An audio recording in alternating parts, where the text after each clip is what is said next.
বিয়ের জন্য অফিস থেকে 3 দিন ছুটি নিয়েছিল সারিকা। কাল সেই ছুটি শেষ হয়ে গিয়েছে। আজ আবার ওকে অফিস যেতে হবে। সকালে রান্নাবান্না করে মেয়েদের খাইয়ে অফিসে যাওয়ার জন্য প্রস্তুত হচ্ছে সারিকা। সেই সময় আদিত্য রুমের বাইরে এসে দাঁড়ালো। ভিতরে আসবো? সারিকার ড্রেসিং টেবিল থেকে মুখ ঘুরিয়ে দরজার দিকে তাকালো। এখানে অনুমতি নেওয়ার কি আছে? অন্যর বউয়ের ঘরে তো আর যাচ্ছেন না, আসছেন তো নিজের বউয়ের কাছেই। আদিত্য রুমে ঢুকতে ঢুকতে বলো, না আমি ভাবলাম আপনি রেডি হচ্ছেন। যাই হোক, যেটা বলার জন্য এসেছিলাম, আমি একজন আয়াকে বলেছি যেদিন যেদিন আমরা দুজনেই কাজে যাব সেদিন সেদিন উনি এসে হাসি খুশিকে দেখে রাখবেন। আজকে আপনি কোর্টে যাবেন? না আজ যাব না, তবে পরশু থেকে টানা 5 দিন কোর্টে যেতে হবে। তাই আজকে ওই আয়া দিদিকে আসতে বলেছি, উনি জেনে নেবেন সব কিছু। বিশ্বস্ত তো? আমরা বাড়িতে না থাকলেও সাহিত্য তো থাকছে এখন মাসখানেক। ওকে বলেছি আয়া দিদির উপর ভালো করে নজর রাখতে। তাহলে ঠিক আছে। হাসি খুশি কোথায় এখন? তারা তাদের কাকাইয়ের সাথে ঘুরতে বেরিয়েছে। ঠিক আছে, আমি আসছি। মেয়েদের খেয়াল রাখবেন, আর যেভাবে আগের দিন দেখলাম সেভাবে খাওয়ানোর চেষ্টা করবেন। কথাটা বলেই সারিকা বিছানা থেকে ব্যাগটা নিয়ে দরজার কাছে যেতেই আদিত্য ওর পথ আটকে দাঁড়ায়। সারিকা ভুরু কুঁচকে আদিত্যর কাছ থেকে এর কারণ জানতে চায়। 2 মিনিট দাঁড়াও। আদিত্য সারিকার কাছ থেকে সরে ড্রেসিং টেবিলের কাছে যায়। ড্রেসিং টেবিলের এক পাশে সিঁদুর কৌটোটা তুলে নিয়ে সারিকার সামনে এসে হাত মেলে দাঁড়ায়। এটা পড়তে ভুলে গিয়েছিলেন।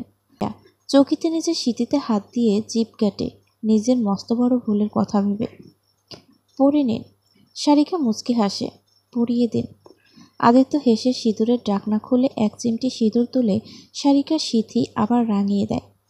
তারপর বলে, আজ যদি মিস্টার সরকার তার মিসেস সরকারকে অফিসে পৌঁছে দিতে চায় তাহলে কি মিসেস খুব রাগ করবেন? কিন্তু মেয়েরা? আধা ঘন্টার তো ব্যাপার, সাহিত্য ঠিক সামলে নেবে। অবশেষে সারিকা রাজি হয়ে যায় আদিত্যর আবদারে।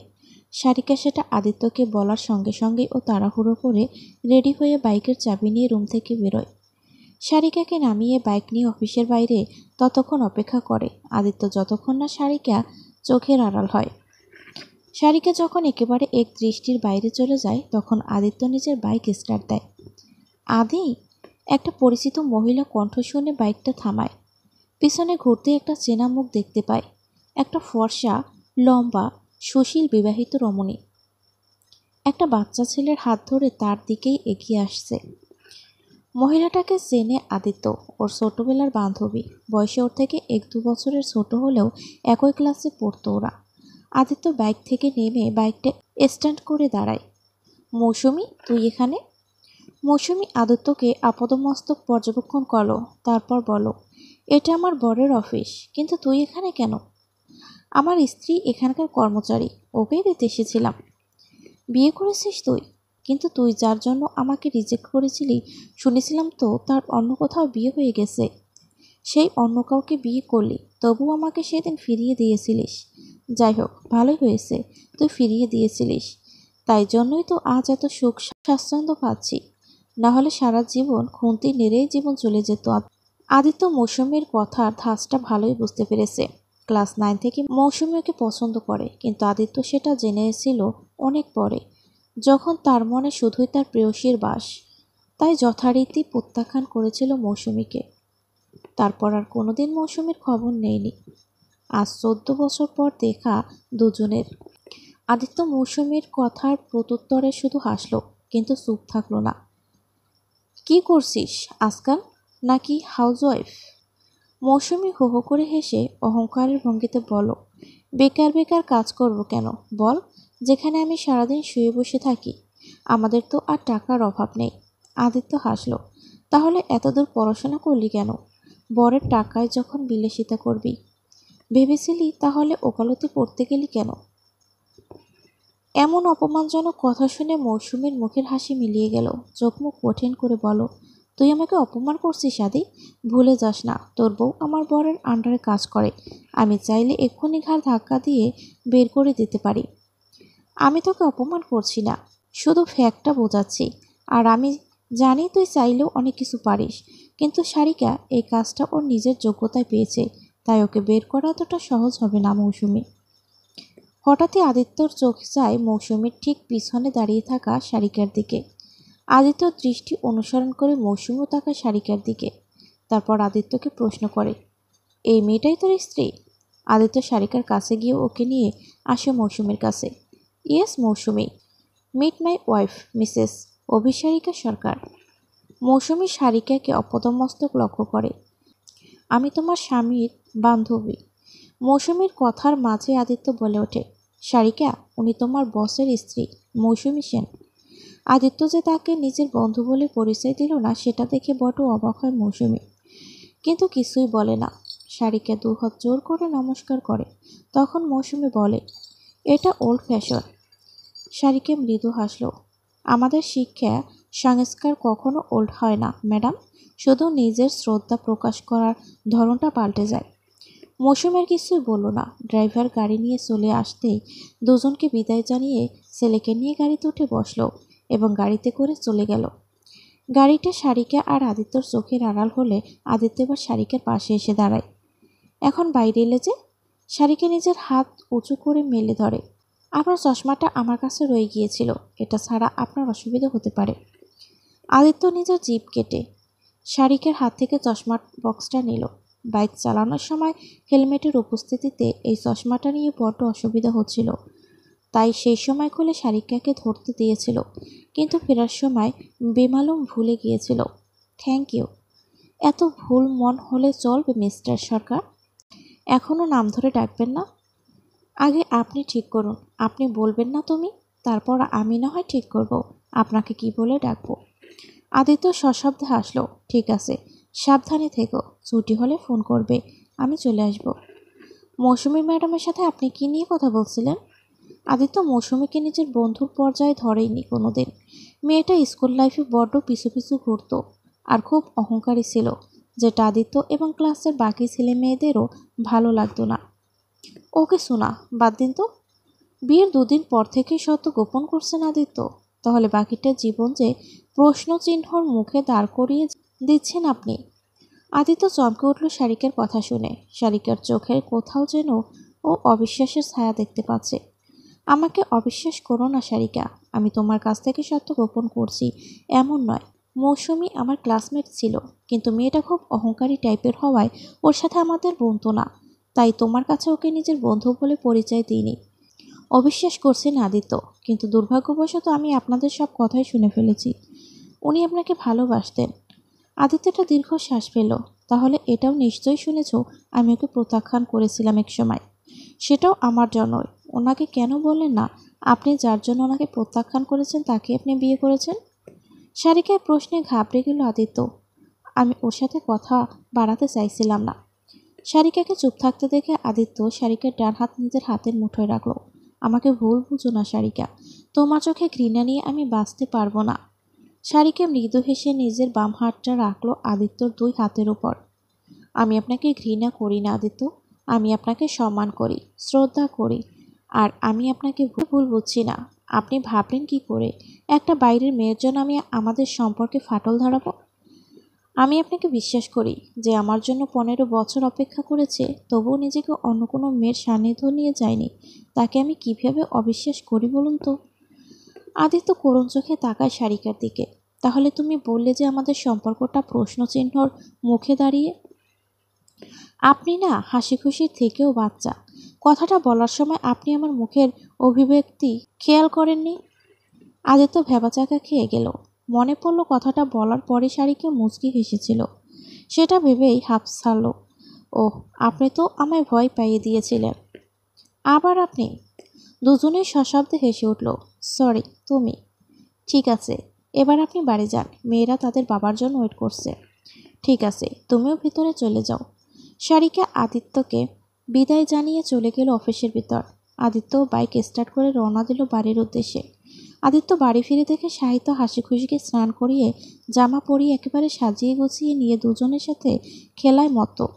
আদিত্যর এটা খুব ভালো লাগে। সাহিত্য যে হাসি খুশির সাথে এতটা জড়িয়ে পড়ছে সেটা নিয়ে নিশ্চিত হয় ও।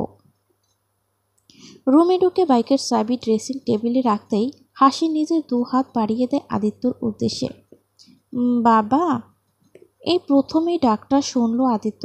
2 দিন ধরে মেয়েদের শিখিয়েছে সারিকা আদিত্যকে বাবা বলে ডাকতে। হাসির মুখে কাটা কাটা অক্ষরে বাবা ডাকটা শুনে এক অন্যরকম অনুভূতি হলো ওর। হাসির সাথে সাথে খুশিও ওইভাবে ডেকে উঠল। আদিত্য খুশি মনে 2 মেয়েকে খুব আদর করলো। চুমুতে চুমুতে ভরিয়ে দিল ওদের মুখ। তোরা আমাকে পরিপূর্ণ করে দিয়েছিস মা, যেইটুকু সুখ বাকি ছিল সেটাও আজ আমি পেয়ে গেলাম। আর একবার ডাক তোরা বাবা বলে। হাসি খুশি একসঙ্গে এবার বাবা বলে ডেকে ওঠে। আদিত্য 2 মেয়েকে নিজের বক্ষ পিঞ্জিরায় আগলে ধরে। দাদা ভাই, এই ক্রেডিটটা কিন্তু বৌদির পাশাপাশি আমারও পাওয়া দরকার। আজ সকাল থেকে ওদেরকে ট্রেনিং দিয়েছি আমি। সাহিত্য কথা শুনে 2 মেয়েকে বুকে জড়িয়ে রেখেই হাসিমুখে ওর দিকে তাকায় Aditya. Thank you so much. Sarika আর আদিত্যর বিয়ের 10টি দিন অতিক্রান্ত। গত শুক্রবার পড়েছিল ওদের অষ্টমঙ্গলার দিন, কিন্তু বিয়ের জন্য একেই সারিকার অনেকগুলো দিন অফিস থেকে ছুটি নিতে হয়েছে। আর আদিত্যর কোর্টে কাজ থাকায় সেদিন আর চক্রবর্তী বাড়িতে যায়নি ওরা। তবে আজ রবিবার, দুজনেরই ছুটির দিন, তাই ওরা আজ যাবে ওই বাড়ি থেকে একটা গাড়িও পাঠিয়ে দিয়েছে ওদের জন্য। আমি মেয়েদের রেডি করিয়ে দিয়েছি, তোমার হয়েছে? সারিকা ব্যাগ গোছাচ্ছিল, সে সময় আদিত্য এসে সারিকাকে কথাগুলো বলেই থমকে যায় সারিকাকে দেখে। পরনে সেই লাল বেনারসি যেটা বিয়ের দিন পরেছিল, সেদিনের থেকে আজ যেন আরো বেশি সুন্দর লাগছে ওকে। এক দৃষ্টিতে সারিকার দিকে তাকিয়ে আছে আদিত্য। সারিকা এসে ওর সামনে তুড়ি মারল। এই যে মিস্টার সরকার, কোথায় হারিয়ে গেলেন? ঘোর লাগা কণ্ঠে জবাব দেয় আদিত্য। তোমাতে। সারিকা একটু অস্বস্তিতে পড়ে যায়। হালকা কেশে আদিত্যর ঘোর কাটাতেই চনমন করে ওঠে আদিত্য। কথা ঘোরানোর জন্য তৎপর হয়ে ওঠে। মিষ্টির প্যাকেটগুলো নিয়েছো? হ্যাঁ, ওই ব্যাগে নিয়েছি। যাওয়ার সময় শুধু কয়েকটা চকলেট কিনতে হবে। আদিত্য বুড়ো কুচকায়। চকলেট? কার জন্য? ছোট দাদার ছেলে আছে, তারপর শুনলাম বড় দিদির মেয়ে এসেছে, জায়ারও তো একটা পুচকি মেয়ে আছে। তোমার মাথা ঠিক আছে, তোমার ভাইপোর কথা মানলাম, কিন্তু তোমার বোনজির মেয়ে মাত্র 2 মাসের, সে কি করে চকলেট খাবে? অত কিছু জানি না আমি, আপনি চলুন তো, দেরি হয়ে যাচ্ছে। আদিত্য সারিকার নাকে টোকা মারল। বলো না তোমার খেতে ইচ্ছে করছে। সারিকা অভিমানে নাক ফুলায়। করছেই তো। ফ্রিজে যে আপনার মেয়েদের চকলেট শেষ হয়ে গেছে, তার খেয়াল আপনি রেখেছেন? আদিত্য কৌতূহলী দৃষ্টিতে তাকালো সারিকার দিকে। ফ্রিজে 20টে বড় বড় সাইজের ডেয়ারি মিল্ক ছিল, সবগুলো শেষ হয়ে গেল। সারিকা বোকা বোকা চোখে তাকালো আদিত্যর দিকে। সারিকার চোখের চাউনি দেখে যা বোঝার বুঝে গেল আদিত্য। বাচ্চাদের চকলেট তুমি খেয়ে নিয়েছো। এই আপনি আমার অভ্যাসটা খারাপ করে দিয়েছেন। কে বলেছিল বিয়ের আগে হাসি খুশির পাশাপাশি আমাকেও চকলেট দিতে? সারিকার অভিমানী মুখটা দেখতে আদিত্যর খুব ভালো লাগে। ও বাচ্চাদের পাশাপাশি সারিকার জন্য চকলেট এনে রেখেছিল, কিন্তু সারিকাকে আরও রাগানোর সুযোগটা ও হাতছাড়া করতে চাইছে না এখন। আমি তোমাকে চকলেট দিতাম। কবে? আমি তো 3টে চকলেট আমার মেয়েদের জন্য নিয়ে যেতাম। এ বাবা, এতদিন ধরে ওদের চকলেট তুমি খেয়ে এসেছো নাকি? সারিকা করুণ চোখে তাকালো আদিত্যর দিকে। আপনি আমার জন্য চকলেট নিয়ে যেতেন না? আমি কি কোনোদিনও তোমাকে বলেছিলাম যে একটা চকলেট তোমার? সারিকা মাথা নিচু করে ফেলে। ভুল হয়ে গেছে। সারিকার মুখ দেখে এবার খারাপ লাগে আদিত্য। ও ভেবেছিল সারিকা ওর সাথে ঝগড়া করবে, কিন্তু এখন ওর মনে হচ্ছে ওদের সম্পর্কটা এমন জায়গায় এখনো পৌঁছায়নি যেখানে রাগ, অভিমান, ঝগড়াঝাটি হবে। সারিকা ব্যাগ নিয়ে রুম থেকে বেরোতে গেলে আদিত্য পিছন থেকে ওর হাতটা টেনে ধরে। ঘটনার আকস্মিকতায় সারিকা এসে পড়ে আদিত্যর বুকে। চোখ পিটপিট করে তাকায় ও আদিত্যর দিকে। কি হলো? প্রিন্সেসদের যখন 1 মাস বয়স, যখন ওরা মাতৃদুগ্ধ ছাড়া আর কিছুই খেতে শিখেনি, তখন থেকে ওদের জন্য আমি চকলেট নিয়ে যাচ্ছি, এটা জেনেই নিয়ে গেছি যে ওরা এগুলো খেতে পারবে না। তাহলে? মানে? আদিত্য শারিকের কপালে পড়ে থাকা চুলগুলো কানে গুঁজে দিলে সযত্নে। এই যে ম্যাডাম, বয়সেই বড় হয়েছেন আপনি, কিন্তু মনটা তো এখনো হাসি খুশি থেকেও ছোট। আমার বাইকের টুল বক্সে চকলেট আছে। কাল ফ্রিজে 2টো চকলেট ছিল বলে কালই কিনেছিলাম, ফ্রিজে রাখতে ভুলে গেছি। এ বাবা, এগুলো তো গলে যাবে। আমি মেয়েদেরকে নিয়ে আসি সাহিত্যর ঘর থেকে, তুমি টুল বক্স থেকে চকলেটগুলো বের করে আনো। সারিকা সঙ্গে সঙ্গে যাওয়ার জন্য আদিত্যর কাছ থেকে ছাড়া পেতে চায়, কিন্তু আদিত্য ছাড়ে না। শোনো, বলুন। রোজের চকলেট খাওয়া প্রিন্সেসদের স্বাস্থ্যের জন্য ভালো না, তাই এবারে বেশি চকলেট আনিনি, সপ্তাহে দুটোর বেশি দিও না। কথাটা বলেই আদিত্য ছেড়ে দেয় সারিকাকে। সারিকা ছুটে দরজার কাছে গিয়ে পিছনে ফিরে তাকায়। আপনার মেয়েরা এই সপ্তাহে দুজনে মিলে 6টার বেশি চকলেট শেষ করতে পারেনি। কথাটা বলেই সারিকা রুম থেকে বেরিয়ে যায়। কয়েক সেকেন্ডের মাথায় আদিত্য কথাটার মানে বুঝতে পারে। হাতটা অটোমেটিক ওর কপালে চলে যায়। ও গড, এই মেয়ে এই 10 দিনে একাই 14টা চকলেট খেয়ে নিল। But how? চক্রবর্তী বাড়িতে উঠোনে দাঁড়িয়ে আছে সারিকা আর আদিত্য। দুই মেয়েকে কোলে নিয়ে আছে দুজনে। সারিকার মেজো জেঠি বরণ করে ঘরে ঢুকিয়েছে ওদের। হাসি আর খুশি অহনাকে দেখেই লাফিয়ে বাবা মার কোল থেকে নেমে পড়ে। থতমি। অহনা হাঁটু মুড়ে বসে হাসি খুশির সামনে, তারপর দুজনের কপালে স্নেহ চুম্বন এঁকে দেয়। হাসি খুশি, তোমরা কেমন আছো? হাসি আর খুশি খিলখিল করে হেসে অহনাকে বুঝিয়ে দিল ওরা কতটা ভালো আছে। সারিকা আর আদিত্য সবাইকে প্রণাম করলো। হঠাৎ চোখ গেল সারিকার বাড়ির একটা কোনায় দাঁড়িয়ে থাকা রূপসা অর্থাৎ রূপার দিকে। এই রূপা, ওখানে দাঁড়িয়ে কেন? এখানে আয়। কথাটা শুনে যেন চমকে উঠল রূপা আর ছুটে চলে গেল ওখান থেকে। সারিকা বিস্মিত দৃষ্টিতে তাকালো ওর মেজ বৌদের দিকে। অদ্ভুত, রূপা এভাবে ছুটে পালিয়ে গেল কেন?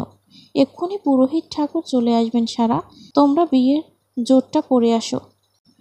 বিশাখা যেন এক প্রকার প্রসঙ্গটা এড়িয়েই যেতে চাইল। সারিকেও আর কিছু বলল না। অহনা, তোমার দাদাভাইকে নিয়ে ভিতরে যাও, আমি একবার আসছি। সারিকা তড়িঘড়ি করে ছুটল রূপার ঘরের দিকে। রূপার ঘরের সামনে গিয়ে দেখলো দরজাটা ভিতর থেকে বন্ধ। সারিকা দরজা ধাক্কালো। রূপা দরজা খোল। রূপা। বেশ কয়েকবার ডাকার পর রূপা দরজা খুলে দিল। সারিকা চটজলদি ঘরে ঢুকলো। কি রে ছোট পিসিকে দেখেও ওইখান থেকে ছুটে পালিয়ে এলি? এই এক সপ্তাহে এতটা পর করে দিলি? রূপা সারিকাকে জড়িয়ে ধরে হাউমাউ করে কেঁদে ওঠে। খুব ভয় পেয়ে যায় সারিকা। আয় রূপা, কাঁদছিস কেন? কি হয়েছে? রূপা সারিকাকে ছেড়ে নিজের চোখটা দুই হাত দিয়ে ভালো করে মুছে নিয়ে অন্যদিকে চলে গেল। সারিকাও এত সহজে ছেড়ে দেওয়ার পাত্রী নয়। রূপার কাছে গিয়ে রূপার হাতটা নিজের মাথায় রাখলো। তোকে আমার দিব্যি, বল কি হয়েছে? তোর না 3 দিন আগে হোস্টেলে ফিরে যাওয়ার কথা? রূপা অনেক চেষ্টা করেও যেন চোখের জলটাকে আটকে রাখতে পারছে না ওর ছোট পিসির সামনে। ওদের দুজনের বয়সের পার্থক্য 7-8 বছরের হওয়ায় ছোটবেলা থেকে দুজন বন্ধুর মতো থেকেছে, মিশেছে আর একে অপরের সাথে সব কথা শেয়ার করেছে। তাই কিছুতেই সারিকার সামনে ও নিজেকে লুকাতে পারছে না। আমার সব শেষ হয়ে গেছে রে ছোট পিসি, আমার সব শেষ হয়ে গেছে। রূপর কন্দনরত চিৎকার বুকে গিয়ে বিচ্ছে সারিকার। রূপর গাল দুটো নিজের 2 হাতে ধরল ও। সবটা খুলে বল আমাকে। আমার কলেজের ডিপার্টমেন্টের হেড রতন স্যারকে টি-শার্টের জন্য ইনভাইট করতে গিয়েছিলাম আমি ওনার স্টল রুমে। সেখানে উনি আমার শ্লীলতাহানির চেষ্টা। কথাটা শেষ করতে পারে না রূপা। শারিকের উপর বিধ্বংসী মুখটা সহ্য করতে পারে না। নিজের বুকে টেনে নেয় রূপাকে। কবে হয়েছে এটা? পরশুদিন। পুলিশে কমপ্লেন করেছিস? রূপা মাথা নেড়ে না বলো। শারিকা বেশ অবাক হলো। তোর মেজো কাকাই একজন পুলিশ, তোর ছোট কাকাই একজন আইনজীবী, আর সেই তুই কিনা একটা বিশ্বাসের ভয়ে মুখ লুকিয়ে বসে আছিস? কেন রূপা? এই সমাজ আমাকে মেনে নেবে না ছোট পিসি। আমার সাথে সাথে আমার পরিবারকে সবাই একঘর করে দেবে। এতদিনের ঐতিহ্য এই জমিদার বাড়ির সম্মান এক নিমিষেই মাটিতে মিশে যাবে সবাই এই কথাটা জানলে। শারিকে রূপার কাঠটা শক্ত করে ধরল। তুই তো কোনো দোষ করিসনি, তাহলে তুই কেন এর শাস্তি ভোগ করবি? যে দোষ করেছে তার ভয় লুকিয়ে থাকলে সমাজে এই ঘটনা বেড়েই চলবে। আজ তোর সাথে হয়েছে, কাল অন্য মেয়েদের সাথে হবে, এভাবে চলতেই থাকবে। আমরা মেয়ে ছোট পিসি, এই এই পুরুষতান্ত্রিক সমাজে দিন শেষে সব দোষ আমাদেরই হয়। না রূপা, মেয়ের আর কোনো কিছুতেই পিছিয়ে নেই। মেয়ে বলে আর কতদিন অন্যায় মুখ বুজে সহ্য করবি? তোকে লড়াই করতে হবে রূপা। এই সমাজের সব মেয়েদের জন্য তোকে লড়াই করতে হবে। রতন স্যারের পাওয়ার অনেক দূর। আমি মুখ খুললে আমার সাথে সাথে এই বাড়ির কাউকে বাঁচতে দেবে না উনি। শারিকের উপর গালে হাত রাখলো। কিচ্ছু হবে না। ওনার অনেক পাওয়ার বলে যে উনি সবসময় পার পেয়ে যাবেন এমনটা হতে পারে না রূপা। বাড়িতে কে কে জানে এই বিষয়টা? মা আর মেজো কাকি। আমি এক্ষুনি মেজদা, অভি আর তোর ছোট পিসাইয়ের সাথে কথা বলছি। শারিকে রূপাকে ছেড়ে যেতে গেলে রূপা শারিকের হাতটা টেনে ধরে। শারিকের উপর দিকে তাকাতেই রূপা করুণ সুরে বলে, বলিস না প্লিজ। মেজো কাকা জানলে বাবাও জানবে, আর বাবা জানতে পারলে আমাকে মেরেই ফেলবে। তোকে আমি একটা কথা বলে দিচ্ছি রূপা, তুই চুপ করে থাকলেও আমি থাকবো না। তোর সাথে এই অন্যায় যে করেছে আর যারা এটাকে প্রশ্রয় দিচ্ছে তাদের সবাইকে শাস্তি পেতেই হবে। এটা শুধু তোর ব্যাপার নয়, এটা প্রতিটা স্কুল, কলেজ, কর্মক্ষেত্র সব জায়গায় ঘটেই চলেছে। এটাকে বন্ধ করতে হবে। আমার মেয়েরাও বড় হচ্ছে, ওদের স্বার্থ হলেও আমি চুপ করে থাকবো না। রূপা ভয়ার্ত চোখে তাকালো সারিকার দিকে। সারিকা রূপাকে আশ্বস্ত করার জন্য বলো, ভয় পাস না, আমরা সবাই তোর পাশে আছি। রূপাকে ঘরে রেখে সারিকা চলে গেল। নিজের রুমে যেতেই দেখলো আদিত্য বিছানায় বসে আছে। সারিকা হেসে আদিত্যর সামনে গিয়ে দাঁড়ালো। কি ব্যাপার, এভাবে বসে আছেন যে? বিয়ের জোরটা কোথায় রেখেছো সারিকা? ব্যাগে তো নেই, নিশ্চয়ই আনতে ভুলে গেছো। সারিকা আদিত্যর চিন্তিত মুখ দেখে হাসলো। তারপর আলমারি খুলে ওদের বিয়ের জোরটা বার করে আনলো। এটা অহনা নিয়ে এসেছিল, এর উপর কী সব ডিজাইন করবে বলে। আদিত্যর এবার চিন্তা কাটলো। হাফ ছেড়ে কিছু বলার জন্য মুখ খুলতেই আলমারি থেকে কিছু একটা পড়ে যাওয়ার শব্দে দুজনেই ঘুরে তাকায়। আদিত্য স্পষ্ট খেয়াল করলো ভাঙা কাঁচের টুকরোর ভিতরে থাকা আবিরের সারিকার সেই ছবিটা। এক দৃষ্টিতে তাকিয়ে রইল আদিত্য সেই দিকে। সারিকা আদিত্যর দিকে তাকাতেই চমকে উঠল আদিত্য। পুরো ঘর জুড়ে এখন নিস্তব্ধতা। আদিত্য নির্বাক হয়ে দাঁড়িয়ে আছে, আর সারিকা আদিত্যর মনের কথা পড়ার চেষ্টায় ব্যস্ত। সেই সময় দরজা দিয়ে টলমল পায়ে ঘরে ঢুকে খুশি। মায়ের দিকে যাওয়ার জন্য পা বাড়ালে আদিত্য ছুটে গিয়ে খুশিকে কোলে নিয়ে নেয়। দরজার কাছে গিয়ে সামনে হোনাকে দেখে দাঁড়িয়ে থাকতে, খুশিকে নিয়ে যা, আমরা আসছি। আদিত্য খুশিকে অহনার কাছে দিয়ে দেয়। তাড়াতাড়ি এসো, পুরোহিত ঠাকুর চলে এসেছে, 5 মিনিটে আসছে। অহনা খুশিকে নিয়ে চলে গেলে আদিত্য আবার ঘরে ফিরে আসে। পুরো ঘর জুড়ে কাছের টুকরোগুলো ছড়িয়ে ছিটিয়ে আছে। হাসি খুশি এই রুমে এলেই বিপদ ঘটবে, এগুলাকে পরিষ্কার করতে হবে। আদিত্য নিচু হয়ে বসে ফটো ফ্রেমটা তুলে নেয়। ভিতর থেকে ছবিটা বের করে বিছানায় রেখে তারপর ধীরে ধীরে কাছে টুকরোগুলো তুলে ওই ফ্রেমের উপরই রাখে। সব কাজগুলো পরিষ্কার করে ফ্রেমটা বিছানার তলায় রেখে পরে ফেলে দেওয়ার জন্য। পরিষ্কার হয়ে গেছে, চলো। অহনা রেখে গেল। আদিত্য দরজার দিকে পা বাড়াতেই শাড়িকে ছুটে গিয়ে পিছন থেকে জড়িয়ে ধরে ওকে, ফুপিয়ে কেঁদে ওঠে। তুমি তো আমাকে বোঝো বলো। সেদিন আদালত থেকে নিজের অতীত ফেলে রেখে আসার পর একদিনও সেই অতীতকে মনে করিনি, কোনো পিছুটান রাখিনি। আর ওই বাড়ি থেকে নিয়ে আসা সমস্ত শাড়ি জামা পুড়িয়ে ফেলেছি, গয়নাগুলো মাকে ফিরিয়ে দিয়ে এসেছি। শুধু এই ছবিটার কথা মনে ছিল না, এই আলমারিটা খুব একটা ব্যবহার করতাম না বলে খেয়ালও ছিল না। আর প্লিজ রাগ করো না। সারিকাকে ছাড়িয়ে আদিত্য ওর সামনে গুলো দুহাত দিয়ে সারিকার চোখের জল মুছে দিল। একটু একটু রাগ করতে হয়, না হলে বইয়ের ভালোবাসা পাওয়া যায় না। ভেজা চোখে সারিকা পিটপিট করে তাকালো আদিত্যর দিকে। আদিত্য মৃদু হাসলো। এই যে বইয়ের মুখ থেকে প্রথম তুমি ডাক শোনার সৌভাগ্য হলো আমার, রাগ করলাম বলেই। সারিকার এবার খেয়াল হলো আদিত্যকে ও তুমি বলে সম্বোধন করেছে বেখেয়ালে। আপনি আমাকে ভুল বোঝেননি তো? আদিত্য ছদ্মরাগ নিয়ে তাকালো সারিকার দিকে। আবার আপনি? আমি এই ছবিটা এক্ষুনি পুড়িয়ে ফেলবো। সারিকা ছবিটা বিছানা থেকে তুলতে গেলেই ওর আগে আদিত্য ছবিটা নিয়ে নেয়। ভালো করে দেখো ও ছবিটা। সারিকা তখন খুবই রোগা ছিল, কনসিভ করার পর মোটা হয়েছে। কবের ছবি এটা? বাদ দাও না, ছবিটা আমাকে দাও। সারিকা ছবিটা নিতে গেলে আদিত্য দেয় না ছবিটা। আগে বলো কবের ছবি? আমার গ্রাজুয়েশনের ফাইনাল ইয়ারের সময়কাল। এবার দাও ছবিটা। থাক, পড়তে হবে না। তোমার সমস্ত অতীত জেনেই আমি তোমাকে গ্রহণ করেছি, তাই সমস্যা নেই। তোমার প্রথম ভালোবাসার প্রথম স্মৃতি তোমার কাছে থাকলে, যেই অতীত মানুষকে কষ্ট দেয় সেই অতীত বয়ে না বেরোনোই ভালো। যেই অতীত ঘৃণাতেই পরিপূর্ণ সেই অতীতের স্মৃতিকে আমি আমার বর্তমানে আনতে চাই না। আমি ভালো আছি, স্বামী সন্তান নিয়ে। আমার সংসারে আর কোনো শোনের ছাপ ফেলতে চাই না। সারিকার কথাগুলো শুনে মুগ্ধ হলো আদিত্য। মূলত সারিকার অভিব্যক্ত আর ওর মনে কি এই মুহূর্তে আবিরের অবস্থান সম্পর্কে জানার জন্যই এমন কথা বলেছিল। এখনও সম্পূর্ণভাবে নিজের আর আবিরের জায়গা সম্পর্কে অবগত হয়েছে, তাই আর বাধা দেয় না সারিকাকে ছবিটা পুরনো থেকে। বিয়ের জোর খোলার জন্য যে পুজো সেটা হয়ে গেছে। সবাই দুপুরের খাওয়া দাওয়া করে যে যার রুমে চলে গেছে। সারিকা হাসি আর খুশিকে খাইয়ে ঘুম পড়িয়ে দিয়েছে। আদিত্য আর সারিকা দুজনে বিছানার দুই প্রান্তে আতশোয়া হয়ে বসে আছে। সেই সময় দরজা ধাক্কানোর শব্দ হয়। দুজনে বিছানায় উঠে বসে। আয়। প্রতীক আর অভিক ঘরে ঢোকে। সারিকা আগে থেকেই ওদের দুজনকে জানিয়ে রেখেছিল যে ওর কিছু কথা আছে। বল, কি বলবি? সারিকা বিছানা থেকে নেমে অভিক আর প্রতীককে বসার জায়গা করে দেয়। বস। হাসি খুশিকে ঘুমাতে দেখে অভিক বলে, ওরা ঘুমাচ্ছে তো, বসার ঘরে গিয়ে কথা বলি। তুই তো জানিস ভাই, ওদের ঘুম খুব মোটা। আমরা কথা বললে ওরা উঠবে না। ঠিক আছে, তাহলে বল কি বলবি। আচ্ছা অভিক, আদিত্যবাবু তোমরা দুজনেই আইনজীবী, শ্লীলতাহানির কেসে কত বছরের জেল হতে পারে? আদিত্য, অভিক, প্রতীক সবাই একথা জিজ্ঞেস করে। মানে? আদিত্য এবার সারিকাকে প্রশ্ন করে। তোমার সাথে কি কেউ? বলো আমাকে, কে এরকম করেছে? আমি তাকে ছাড়বো না। ঠিক এই ক্রোধটাই দেখতে চাই। ঘটনাটা আমার সাথে নয়, ঘটেছে রূপার সাথে। অভিকার প্রতীক বিস্ফোরিত নয়নে তাকায় সারিকার দিকে। আদিত্যর চোখেও একরাশ প্রশ্নের ঘন ঘটা।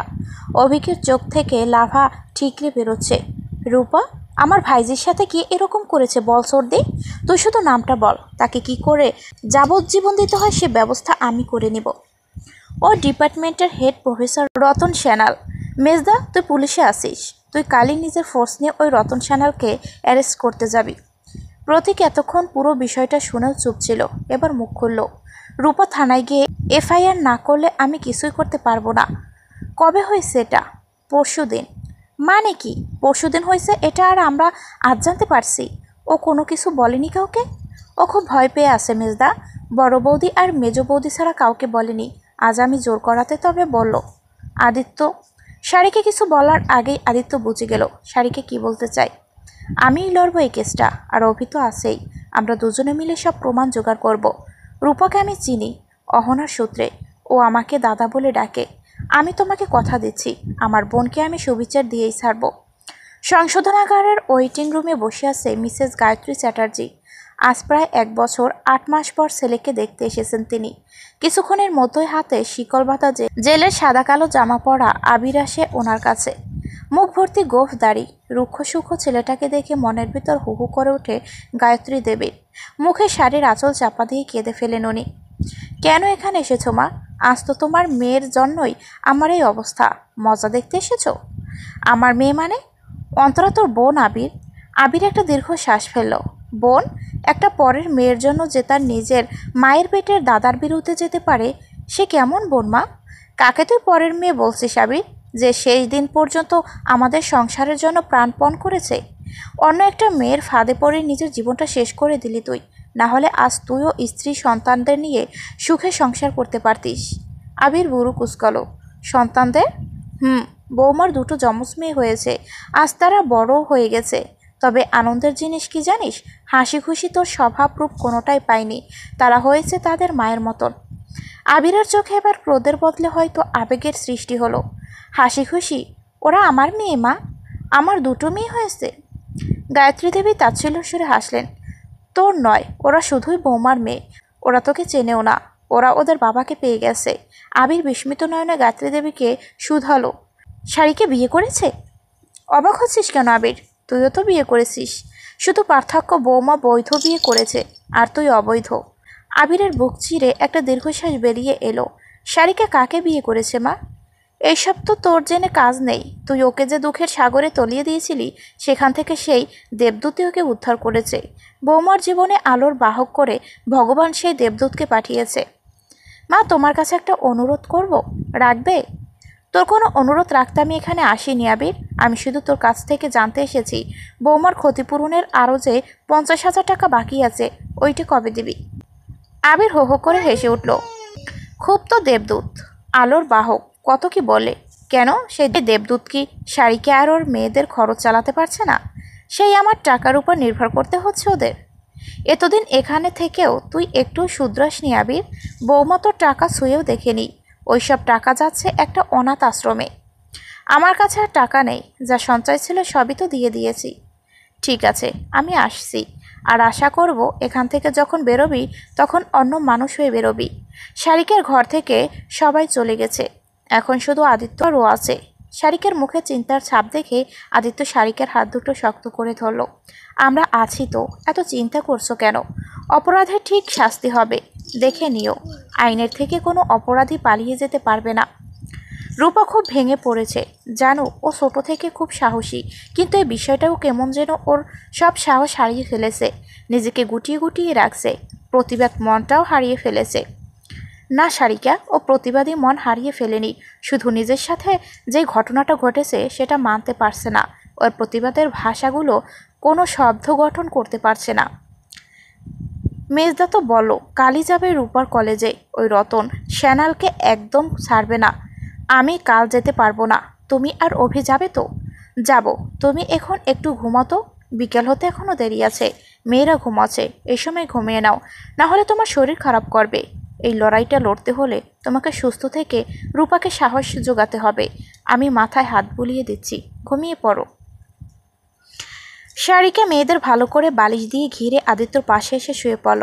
আদিত্য আছোয়া হয়ে খুব সযত্নে শারিকার মাথায় হাত বুলিয়ে দিতে থাকলো। এক পর্যায়ে এসে ঘুমিয়ে পড়ল শারিকা। তুমি যে এভাবে লুকিয়ে লুকিয়ে দেখা করতে এসেছো, তোমার বাবা জানলে কি হবে ভাবতে পারছো? সাহিত্য, তুমি কেন আমাকে ঠকালে? কেন আমাকে বিয়ের প্রতিশ্রুতি দিয়ে এখন অন্য মেয়েকে বিয়ে করছো? কেন করছো আমার সাথে এরকম? সাহিত্য মেয়েটার থেকে দূরত্ব টানল। তোমাকে আমি প্রথমেই বলেছিলাম, আমার জীবনের সব থেকে গুরুত্বপূর্ণ দুজন মানুষ আমার দাদা আর বোন। তাদের জন্য আমি সব করতে পারি। আমি তো তোমার সাথে সম্পর্কে জড়াতে চাইনি। তুমি আমাকে বাধ্য করেছো আত্মহত্যার ভয় দেখিয়ে। এখন আমার আর কিছু করার নেই। কেন এরকম করছো সাহিত্য? আমি নয় ভয় দেখিয়েছিলাম, কিন্তু তারপরের 5 বছর কি মিথ্যা? তুমি আমাকে একটু ভালোবাসোনি? সাহিত্য দীর্ঘশ্বাস পেল। মিথ্যা নয়, আমিও ভালোবেসেছি, কিন্তু তোমার থেকেও বেশি ভালোবাসি আমি আমার দাদাকে, যে আমাদের 2 ভাই বোনের জন্য গাধার মতো খেটে আমাদেরকে পড়িয়েছে, এত বড় ডাক্তার বানিয়েছে। তার বিরুদ্ধে আমি যেতে পারবো না। তুমি একবার আদিত্যদাকে আমার বিষয়ে বলে দেখো না, দেখবে উনি অমত করবেন না। সেটা হয় না। আমার আর ইন্দ্রাণীর বিয়ের কার্ড পর্যন্ত ছাপানো হয়ে গেছে। এখন দাদাকে বিয়ে ভাঙতে বলা মানেই দাদাকে অপমান করা। মেয়েটা পিছিয়ে এলো সাহিত্যর কাছ থেকে, চোখে এক আকাশ পরিমাণ অভিমান আর কষ্ট নিয়ে বলো, তাহলে আমাদের ভালোবাসার যাত্রা এত দূরই ছিল। বেশ, মেনে নিলাম। আমি আমার ভাগ্যকে। ভালো থেকো, সুখে সংসার করো।